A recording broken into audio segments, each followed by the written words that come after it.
ദാണ്ട് ഇവളെ കണ്ടോ? നേരത്തെ നമ്മൾ മെൽനൈസിൻ്റെ കുഞ്ഞു പപ്പിയുടെ വീഡിയോ ഇട്ടപ്പോൾ എല്ലാവരും ചോദിക്കുന്നുണ്ടായിരുന്നു അത് റെക്സിയുടെ കുട്ടിയാണോ എന്ന്. പക്ഷേ റെക്സിയുടെ കുട്ടിയല്ല, അത് വേറെ ഫീമെയിലിൻ്റെ കുട്ടിയാണ്. റെക്സി കൺസീവ് ആണ്. ഇപ്പോൾ ഏകദേശം ഒരു 50 ദിവസം അടുപ്പിച്ചോളം റെക്സിക്ക് ആയിട്ടുണ്ട്. അപ്പം നമ്മുടെ കൺസീവ് ആയിരിക്കുന്ന ഡോഗിന് നമ്മൾ എന്തൊക്കെ ഫുഡാണ് ഫീഡ് ചെയ്യേണ്ടത് എന്നുള്ളത് പ്രത്യേകം ആൾക്കാർക്ക് മിക്കവർക്കും അറിയത്തില്ല അത് എന്തൊക്കെയാണെന്ന്. മെയിനായിട്ട് നമ്മൾ ന്യൂട്രീഷനായിട്ടുള്ള ഫുഡ് നമ്മൾ ആഡ് ചെയ്യണം. അതേപോലെ തന്നെ മൾട്ടി വിറ്റാമിനും കാൽസ്യവും നമ്മൾ കൊടുക്കണം. ഒരു 50 ദിവസം ആകുമ്പോൾ കാൽസ്യം സ്റ്റോപ്പ് ചെയ്യണം.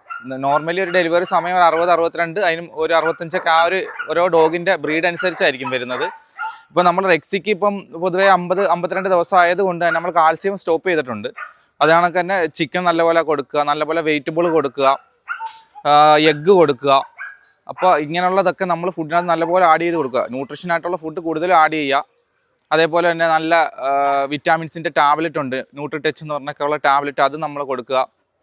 നല്ലപോലെ കെയർ ചെയ്യേണ്ട സമയമാണ് നമുക്കൊരു 30 ദിവസം വരെ. ഇത് കൂടുതൽ നമ്മൾ പൊതുവേ മെൽനോയ്സ് ഭയങ്കര ചാട്ടവും കുതിപ്പൊക്കെ ആയിരിക്കും. നമ്മളൊരു 30 ദിവസം വരെ അവർ ചാടാതെയും കുതിക്കാതെയൊക്കെ നമ്മൾ ശ്രദ്ധിച്ച് നോക്കി നിർത്തേണ്ടതാണ്. നമ്മൾ കൺസീവ് ആയിരിക്കുന്ന സമയത്ത് കൊടുക്കുന്ന നല്ല നല്ല ഫുഡിനകത്ത് ഇരിക്കുവാണ് പപ്പിയുടെ ഹെൽത്തും നമ്മളെ ഫീമെയിലിൻ്റെ ഹെൽത്തും. അപ്പോൾ അതെല്ലാവരും നല്ലവണ്ണം ശ്രദ്ധിക്കുക. അതുപോലെ തന്നെ നമ്മൾ ഇപ്പോൾ മീറ്റ് ചെയ്യിപ്പിക്കുന്ന മെയിൽ അത്രയും ക്വാളിറ്റിയുള്ള നല്ല വർക്കിംഗ് ലൈനിൽ പെടുന്ന ഒരു നല്ല വർക്ക് ചെയ്യുന്ന ഒരു ഡോഗിനെ കൊണ്ടാണ് നമ്മൾ മീറ്റ് ചെയ്യിപ്പിച്ചേക്കുന്നത്. അതിൻ്റെ ഒരു ചെറിയ പോർഷൻ ഞാൻ ആഡ് ചെയ്തേക്കാം.